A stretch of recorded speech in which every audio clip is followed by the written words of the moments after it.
বসে আছে খাওয়ার জন্যে। কে কলকাতাতে ছেড়ে দিয়ে গেছে কুকুরটাকে।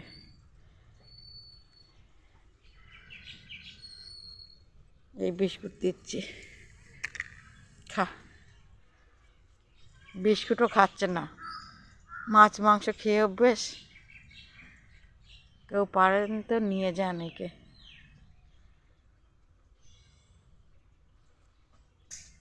কি কষ্ট কুকুরটার, মালিকরা কেমন জ্ঞান তাদের।